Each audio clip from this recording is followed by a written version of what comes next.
और चलिए बात कर लेते हैं उत्तर प्रदेश की, क्योंकि उत्तर प्रदेश में इस साल भी कांवड़ यात्रा नहीं होगी। राज्य सरकार की अपील के बाद दरअसल कांवड़ संघ ने यात्रा नहीं करने का फैसला लिया है।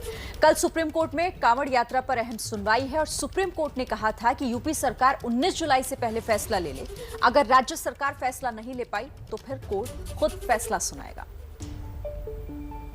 कुछ राज्यों में केसेस की बढ़ती हुई संख्या अभी भी चिंताजनक बनी हुई है। इसलिए आशंका स्वाभाविक रूप से बढ़ जाती है कि अगर स्थिति नियंत्रण में नहीं आई तो मुश्किल हो सकती है। बहुत जरूरी है कि जिन राज्यों में केसेस बढ़ रहे हैं उन्हें प्रोएक्टिव मेजर्स लेते हुए तीसरी लहर की किसी भी आशंका को रोकना होगा। ये अगले 100-125 दिन जो हैं वो बहुत क्रिटिकल है हमारे को अपने आप को जिम्मेवार तरीके से तंत्र को भी और जनता को भी हम सबको भी इससे सतर्क रहना हो। कोरोना की तीसरी लहर की चेतावनी के आगे आस्था को झुकना पड़ा। जिंदगी बचाने की खातिर कांवड़ यात्रा को रद्द करना पड़ा। उत्तराखंड सरकार के कांवड़ यात्रा पर रोक लगाने के फैसले के बाद से ही सवाल उठ रहे थे कि आखिर योगी सरकार यूपी में कांवड़ यात्रा को लेकर असमंजस में क्यों है। कोरोना की 2 लहरों की पीड़ा देख चुके लोग पूछ रहे थे कि यूपी सरकार किस वजह से खतरे को न्योता दे रही है। इन तमाम सवालों के बीच यूपी सरकार ने कांवड़ संघों से बातचीत की, जिसके बाद कांवड़ संघों ने यात्रा रद्द करने को सहमति दे दी। यूपी सरकार का ये फैसला सामने आने से पहले ही संत समाज भी कांवड़ यात्रा रद्द करने का समर्थन करता दिखाई दिया। तीसरी लहर की संभावना को देखते हुए मुझे लगता है कि कांवड़ यात्रा आज दिन करना ही ठीक है। अगर हम आप सुरक्षित रहेंगे तो देश सुरक्षित रहेगा। राज्य में हम रहते हैं, उस राज्य की सरकार की बात अगर राष्ट्र हित है, समाज हित है, राज्य हित है तो हमें उसे सहर्ष स्वीकार करना चाहिए, उसे मानना चाहिए।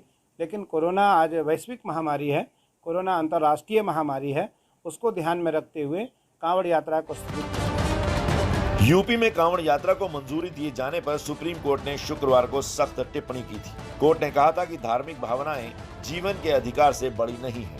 कोर्ट ने सुनवाई 19 जुलाई के लिए टालते हुए ये भी कहा कि अगर राज्य सही फैसला नहीं ले पाता है तो वो खुद आदेश जारी करेगा।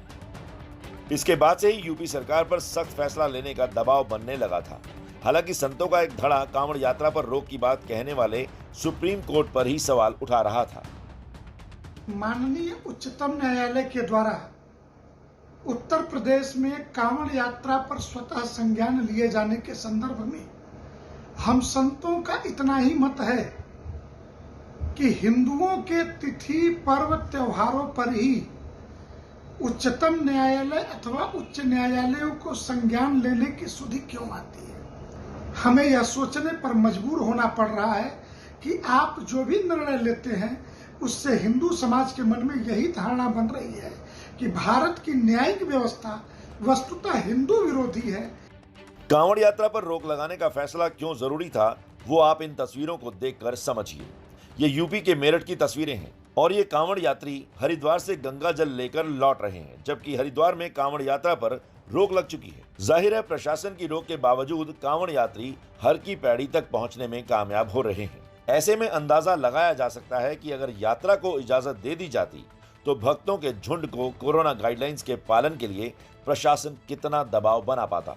अब जब यूपी में कांवड़ यात्रा रद्द हो चुकी है तब भी प्रशासन की चुनौतियां खत्म नहीं हुई हैं, क्योंकि अब उसे शहर शहर घर से निकलने की तैयारी कर चुके कांवड़ियों को रोकना है।